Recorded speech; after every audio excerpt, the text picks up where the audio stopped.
Hi, everyone, and welcome to Wine.com Experiences. I'm Gwendolyn Osborne. Today, we are talking with Saskia Rothschild, the chairperson of Domaine Baron de Rothschild. We're very excited to be speaking with her. We're glad you've joined us today from home. For those of you who pre-purchased the wines or bought them beforehand, fantastic. Go ahead and get those opened. Find a glass or two to enjoy. We are tasting through all four wines. I realize that might be a bit much for some of you if you're only one or two people at home. Totally fine if you just want to open one or two, because this video, as is all of our videos, will be available on the Wine.com YouTube channel going forward. So taste a couple today, come back in a couple days with the other two, whatever works for you. And now I would love to introduce to you Saskia Rothschild. Welcome. Hi, everyone. Hi, Saskia. And I know it's late. You're in Bordeaux. I think it's 11 p.m. there. We're obviously here on a sunny California day in my jardin.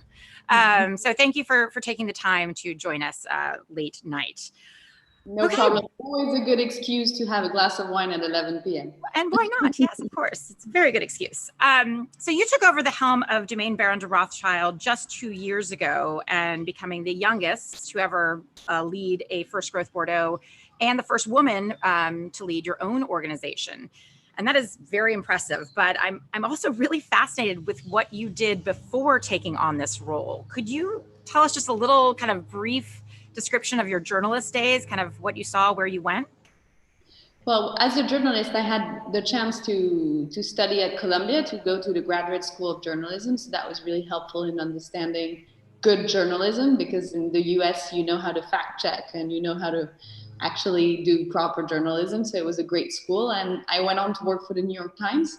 I worked in the Paris office and then for West Africa. So I was covering basically prisons, politics, terrorist attacks, and a lot of very interesting things that allowed me to have an open eye on what was happening and to be curious. And so I think it's a good career to have before you go into working in any corporate world, because it allows you to really ask a lot of questions.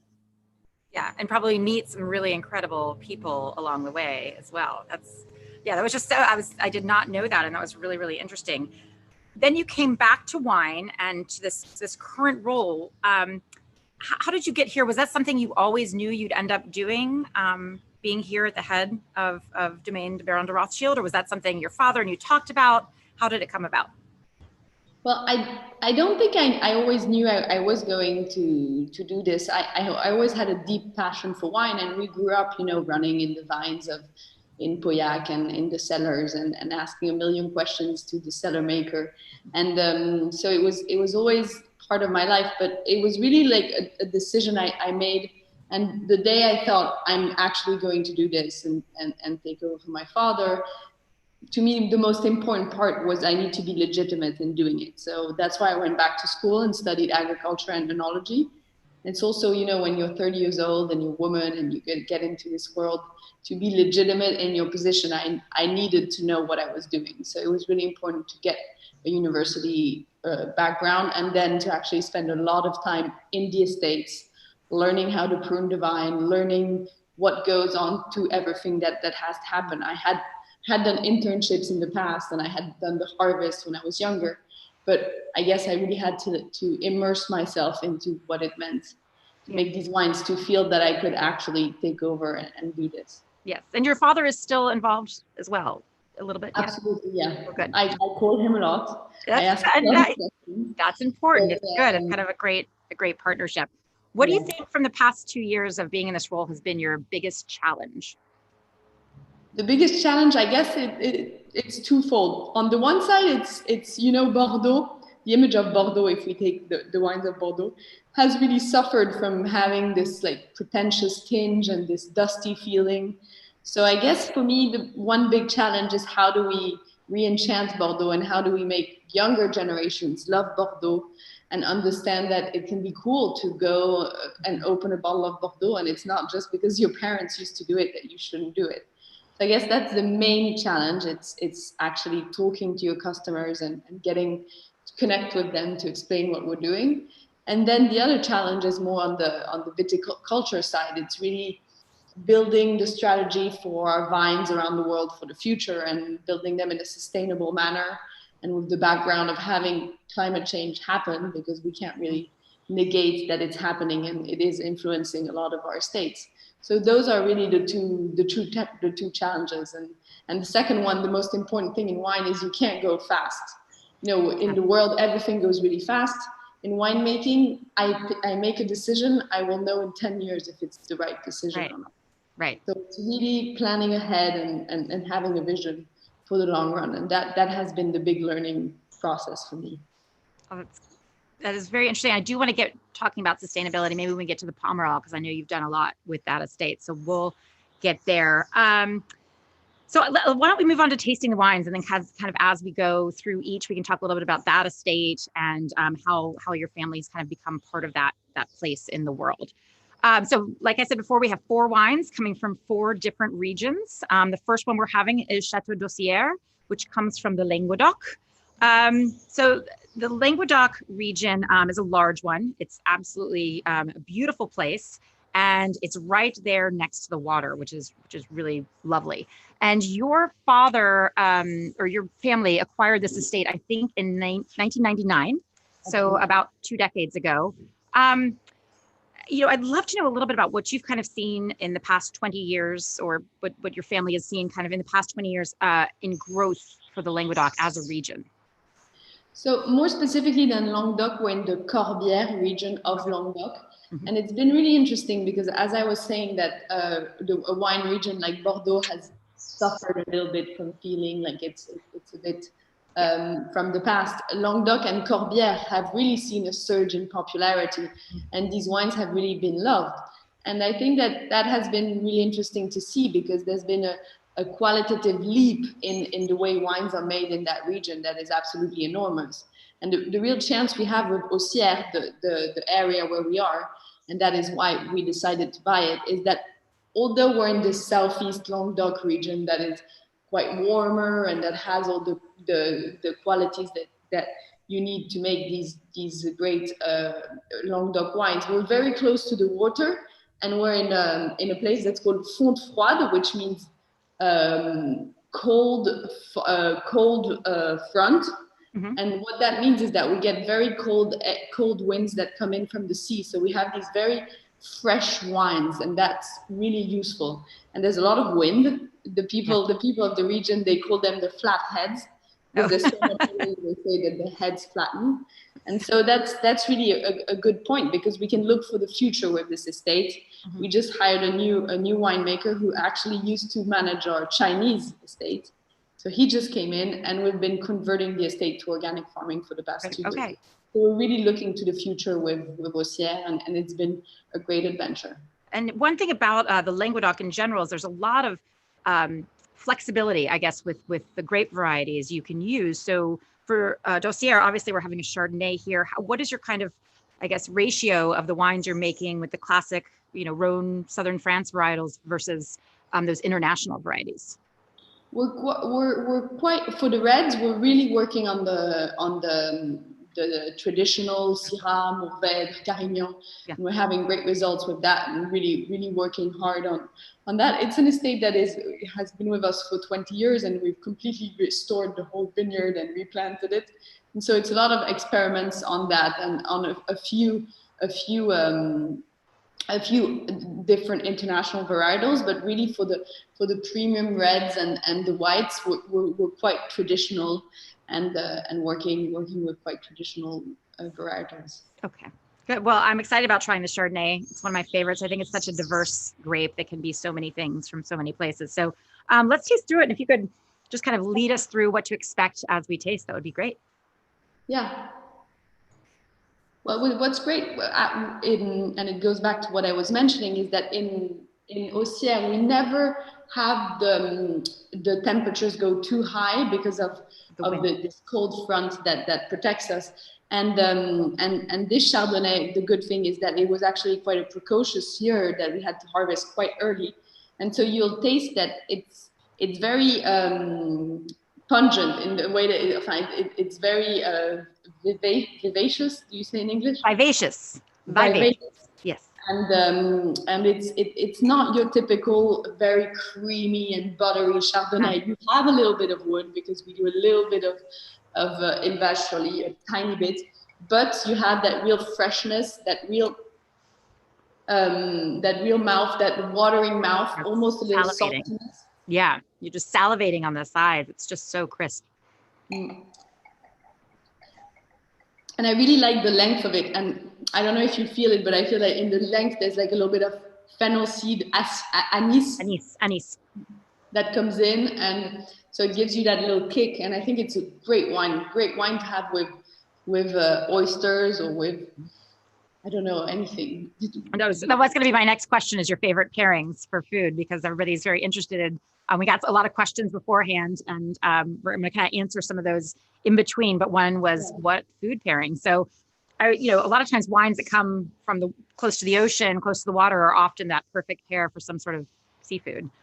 So that's why you're saying oysters would be. I just love oysters, so So when we're drinking L'Evangile, you'd be like, oysters, definitely. No, to be honest, I love oysters with Sauterne. It's something you should.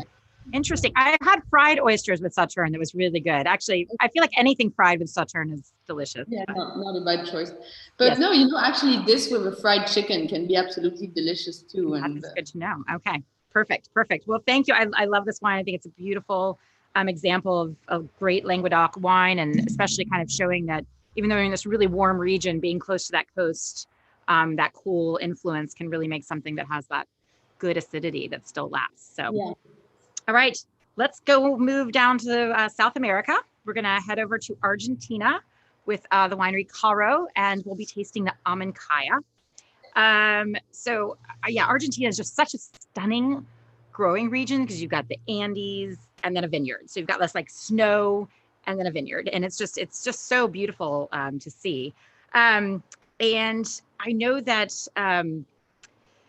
this is a partnership between you, the Rothschilds, and also the Catena family, which are very well known and respected. There's Lara and her father Nicholas in Argentina. So how did that partnership come about? Because I think that was also 1999. Both of these two wines that we're tasting.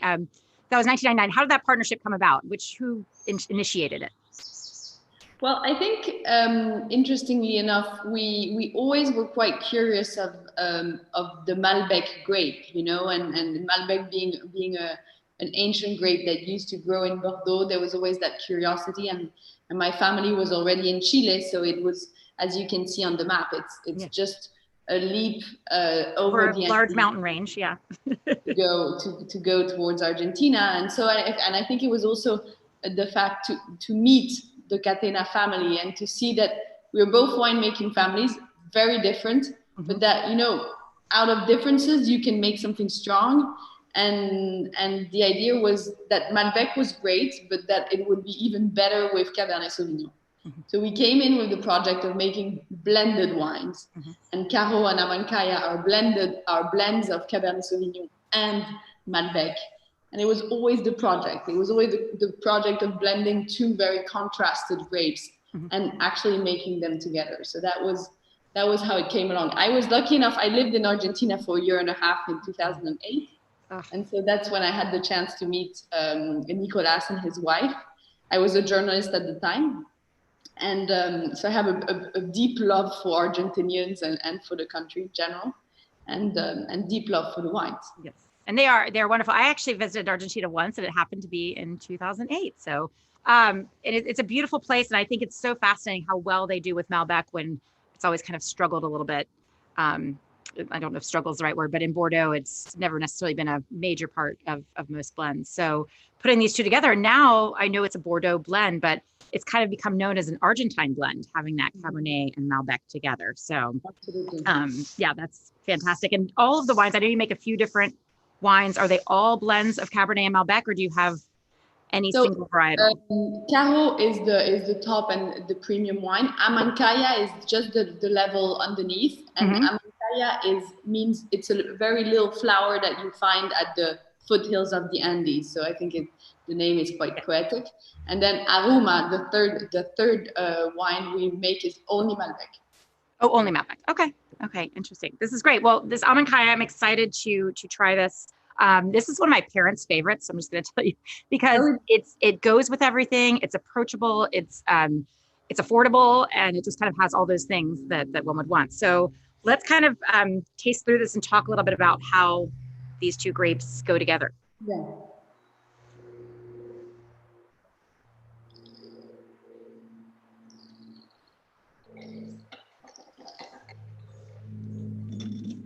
So once again, and it's kind of a line that we have throughout all the wines that we make in our family of estates.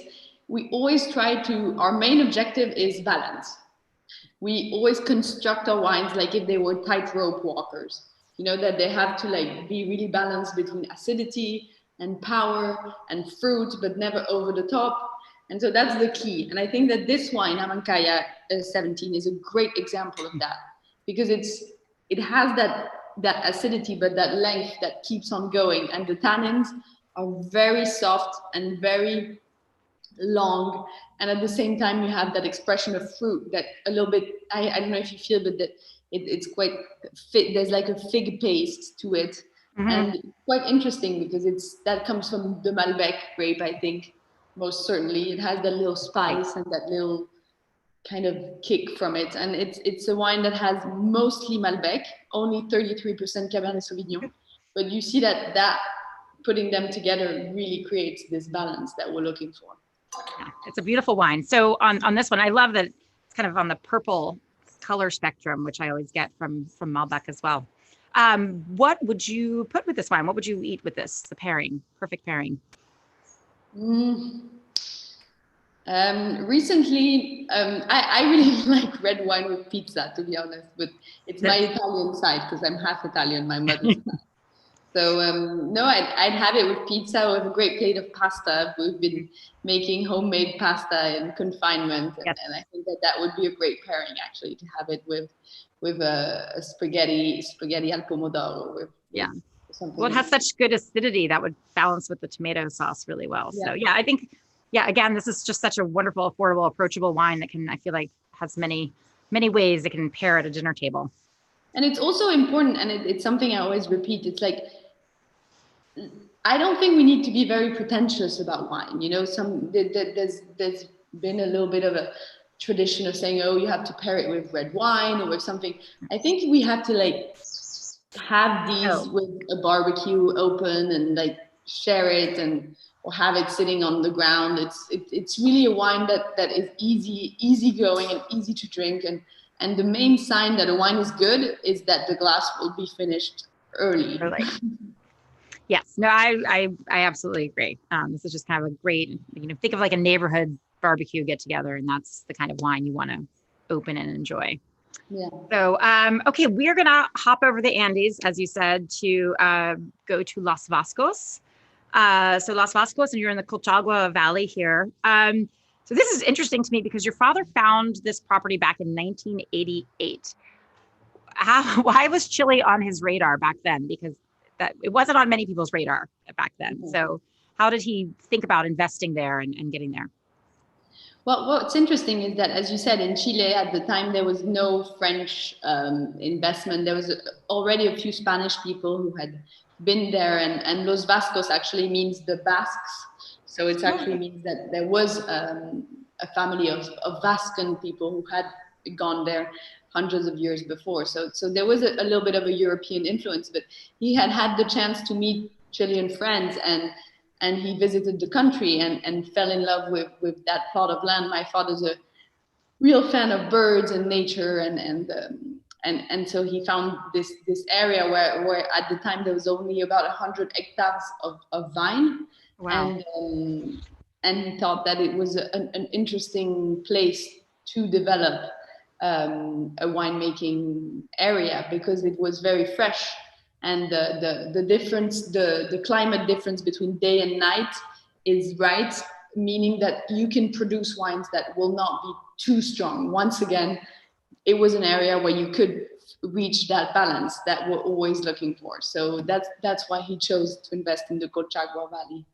Okay, it's a beautiful place. So I do want to. I'm going to throw up. I went to Colchagua, or I went to Los Vascos. And I want to throw up a picture of the winemaker here, Marcello. You pronounce Marcello. This is back in 2006, but this kind of represents how amazing it was to visit Los Vascos, because there was just the people loved the wine. Loved making the wines. The wines were delicious. It was so stunningly beautiful. You're looking out over all these mountainous, beautiful, all the land was gorgeous. And Marcello was just such a joy. We even got him to play the guitar later after dinner. So I just wanted to throw up a throwback photo of him that he probably has no idea we have, but that's okay. So I'm glad he's still there. Yeah, it's a real community, and it's what's interesting about Los Vascos is it's not just a wine estate. It's like it's first the size of it. It's 700 hectares, but surrounded with eucalyptus forest. We have bees, we have sheep, we have cherry trees. It's like a whole ecosystem around it, and the people have this very independent way of thinking and acting around this estate, and it's really how they cultivate this independence. They're Chilean, but they're also very much Los Vascan, and it's always very, very, very interesting to go there, and you learn a lot about the place and about the nature. Yeah. So I want to taste through this wine. This is the Cabernet Sauvignon Grande Reserve, correct? That we're tasting in our glass. So let's talk about this profile and how this kind of reflects Chile's, terroir, if you will. Well, what's important to know about this Grande Reserve is we've been trying to produce this level of quality of wine for many years, and recently we really worked on planting the foothills of the valley to really go and look for complex soils that can produce very nice Cabernet Sauvignon and also very good Syrah. So it's really been the objective of this Grande Reserve, and that's what we've been looking for in producing this level of wine. Yeah, no, it's beautiful. I've had this before, but there's also kind of a lovely, in Chile, I often get a very similar kind of almost, I guess smoky is the word, almost kind of just a smokiness that comes off some of the reds that you get. It's very subtle, but it kind of speaks to, I feel like, just a Chilean red. Completely. You might have a better word for it. There is that smokiness, and at the same time the expression of the Cabernet Sauvignon in Chile is so different from the one we have in Bordeaux, and it has that mint a little bit. Yes, the eucalyptus. You just said like the eucalyptus trees. Yeah, so that's not a myth. A lot of people always say, "Oh, it's a myth." The wines of Chile, they taste of eucalyptus because people like to say that, but it actually is true that they do. They do. Feel that flavor come in because of the eucalyptus.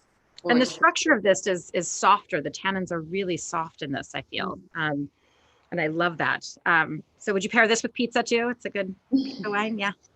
I love this with I don't eat a lot of meat. I used to eat more when I lived in Argentina, of course, but I love to pair this with just roasted vegetable, roasted zucchini. Oh, that's good too. Because it does have that softness that would pair well with that. But yeah, no, this is also kind of one of those wonderful summer day, winter day. Just kind of open it up to go with anything. Yeah, I think it's the Grande Reserve. I like to have it quite cold. It's a wine that I think interesting. Good to have, quite fresh.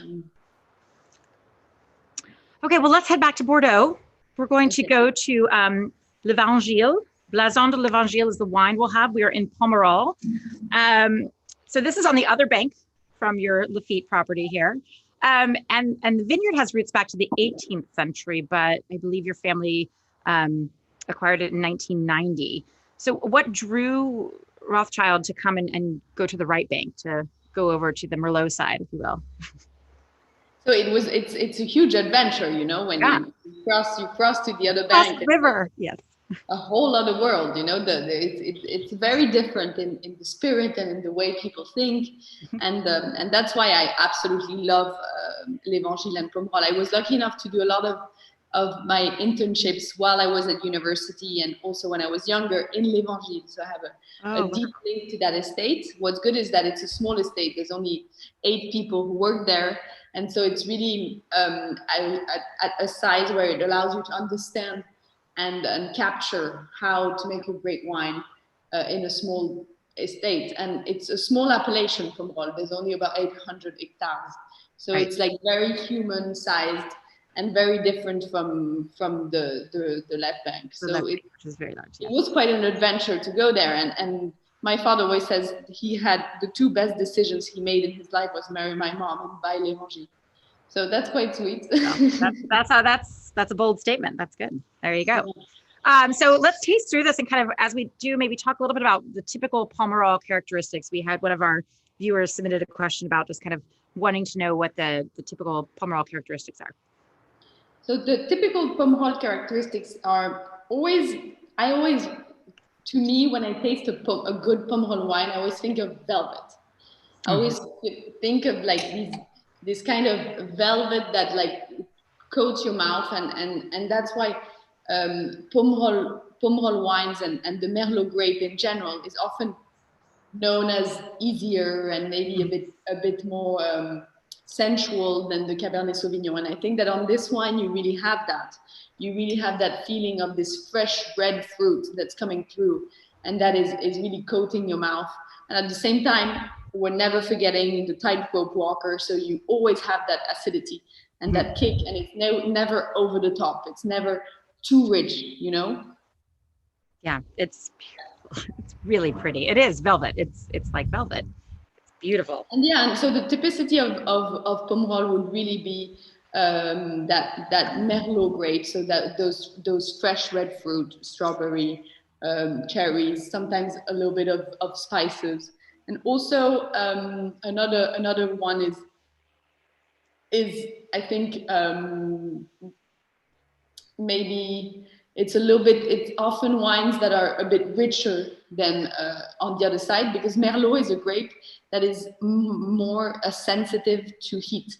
So it's been in recent years, it's been more sensitive to climate change. So it's often also a typicity of wines that can be a little bit richer.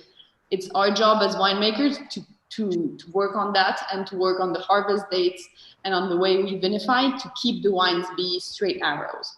Yeah. And speaking of climate change, I want to get back now to you talking about sustainability and kind of how you're moving forward with that, both in this vineyard, because I think you've converted everything now in the Vajil to, is it sustainable? Have you gone all organic? What have you been doing here?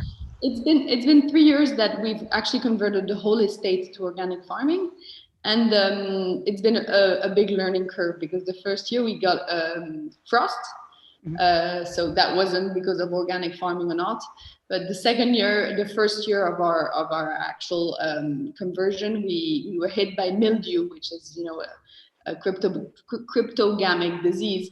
And because there was a lot of humidity, and Bordeaux is a big challenge when converting. Organic farming is a challenge in Bordeaux because there's a lot of humidity. So we took that challenge and we really learned a lot from how that year had happened, and we really had the chance to see exactly how the year moved along. And then last year, which was actually a third year, we had a very, very good vintage, and we've never produced so much grapes. So it showed that in a way we learned from our mistakes, and we learned from the way we were doing things, and we're really happy with how things are moving along. And it's an experience, and we're never always right. We're learning every day. So it's been really interesting. And so that's that property. And you had mentioned that Dossier, you're also converting to organic. What about is that something you're aiming for with all of your properties? Well, organic, or how else are you approaching the sustainable / climate change challenge? Well, in the US, you have an approach to organic that is a bit different than in Europe, because in Europe we have a certification that is quite strict, whereas in the US you can kind of be organic in many different certifications. But I guess now we're in with the objective of having all the French estates convert to organic from this year. So that has been really the big milestone that we recently took after having Dossier and L'Evangile take it. And it's never just about this kind of farming. It's really a holistic approach to just the ecosystem that surrounds a vineyard. And I mentioned that in Los Vascos, we have all these forests around here. It's the same in Lafite. Lafite is 100 hectares of vines, but it's 300 hectares of forests and trees and marshes and birds. And that is also a real part of what we do. It's like creating systems that are at the same time natural and at the same time social. Also, human beings who work there, have people be connected to the places they work at, have people be able to train the younger newcomers once they're older, help the retirees. And we have in Lafite, we have a lot of retirees who still live in the little village behind where the Chateau is, and they still live in the houses of the Chateau. And that's also part of sustainability. It's like creating a community around each estate. Yes, I love it. Sustainability being not just the land, but yes, with the people as well, Yeah. how much they give. So I know we're 4:30, which is when we're supposed to leave, but for anybody willing to stay 5 more minutes for questions, hopefully you'll stay, Saskia, otherwise that would be difficult. We got a couple of questions that we had come in earlier and while we're doing this, so let me find them. Papers.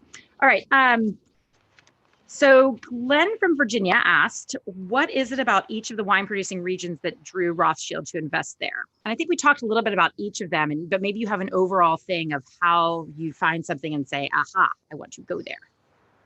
Well, I think it's always key to for us more than a region. It's places, and we always look for things that are not obvious and for places where we think we can have an added value. So we're never going to buy a nice pair of shiny shoes. We're going to look kind of for a diamond in the rough, like Auxerre was an abandoned vineyard, abandoned village. And we thought, well, there's some opportunity there. There's some potential.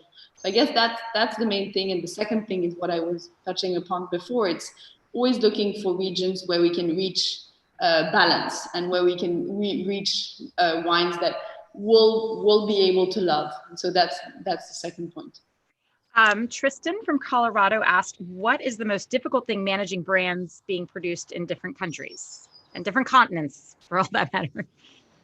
It's a lot of observation and a lot of learning from different areas. And we just launched the first vintage of our Chinese wine, and that has been a big experience because we planted the first vines there 10 years ago, and we're just releasing the wines. And so how the big challenge is actually to not come in with your big shoes and say, I'm the boss, I know everything. It's actually getting to somewhere and listening to people and listening to what they know about the area and being open-minded to change the way you were going to do things.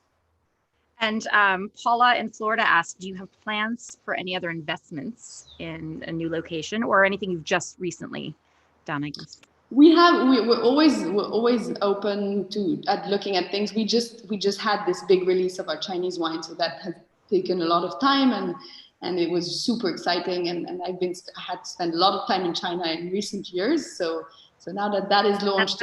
Aoyun, am I pronouncing it right? Aoyun? Long Dai. Sorry. Okay. Long Dai. Okay.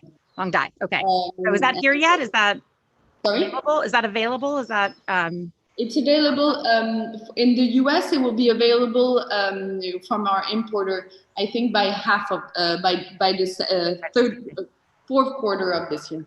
Okay. So we just got our export release. So right. Oh, that'll be interesting to look forward to. Let me. So, and for other regions, we're always looking. You know, there's very interesting things happening in the US. In certain regions, very interesting things closer to home in the Loire Valley. I think that in France, there's great white wines being produced there. And then a third place that's a kind of personal dream of mine is to produce a wine in Ethiopia. Oh, I keep a very strong link to Africa. That's right, because you had visited. That's right. One question also, are your Los Vascos Cabernets, are those 100% Cabernet, or do you have a little bit of Merlot in the blend? I think this one is 100%. Sometimes in the Grande Réserve we have a little bit of Syrah, and we add in some other varietals. Okay. And we didn't get to the foods on the Pomerol. I've been reminded that we did not get to the food. Okay, so this Pomerol is so the blend of it is just to say it, because I think I saw that there's a question about it. It's I think 92 Merlot and 7%, 8% Cabernet Franc. And Cabernet Franc is a very interesting grape to have in a blend, and it's super useful. And with l'Evangile, one thing I love, and it's the main food we have when we're at the estate, is cooking a big steak on vine wood. So you take all the vine wood and you burn it, and you smoke the meat on there, and you have that with French fries and a glass of this, and that's pretty spectacular. Leslie asked also, where in the U.S. would you want to produce wine, or would you ever want to produce wine in the United States?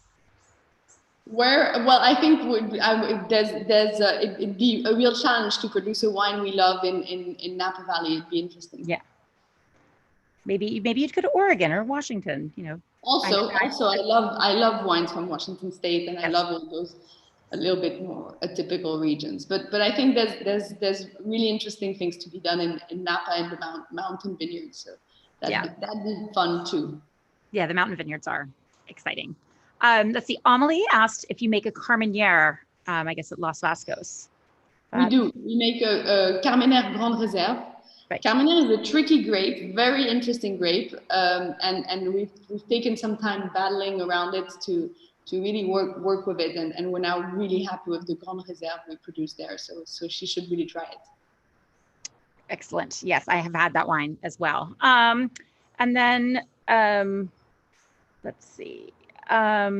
We had one question a little bit, I'm not sure we can answer it, about from Sean about the regulatory differences in what signifies organic between the US and France.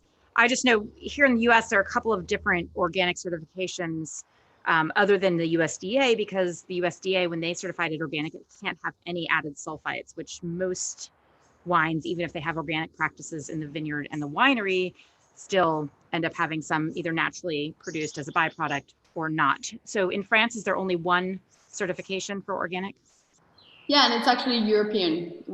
That's right, for the EU, I mean, yes, of course. Yeah, so now we depend on the European Union certification. So there is only one. Afterwards, of course, once you're in the realm of organic certification, there's a lot of things you can do differently. We've been experimenting with biodynamie on 13 hectares here in Pauillac. We've been experimenting. You can experiment, as you mentioned, with using lower amounts of sulfites. But for now, the organic European certification is only one. Okay, that makes it a little bit easier. Okay, well, we are running out of time, so we're going to wrap up. Thank you to everyone who's come. I'm so sorry if I didn't get to all of your questions. We had quite a few coming in, and I tried to grab as many as I could. I hope you enjoyed it. I hope you will come back and watch on the Wine.com YouTube channel. And Saskia, thank you so much for staying up late, talking about these wines, sharing your passion and your knowledge. And for everyone at home, please try. There's a great champagne. I'm going to just point that out. So there are many wines from Domaine Baron de Rothschild, and I encourage you to have them. So, Saskia, I'm excited to see what comes about with the next few decades as you lead us into a new time of wine and sustainability and industry. So thank you. And cheers to everyone at home. Okay. Thank you. Santé. Allez, santé. It's both a science and a form of high art. It's made from the combination of grapes, sunlight, rain, soil, and time. It's raised up in the moments that matter. It's wine. And we are Wine.com. We have the largest wine selection in the world, online sommeliers with free advice, and now our powerful new app puts the entire world of wine in your hands. Wine.com. Seriously passionate about wine. Download our free app today.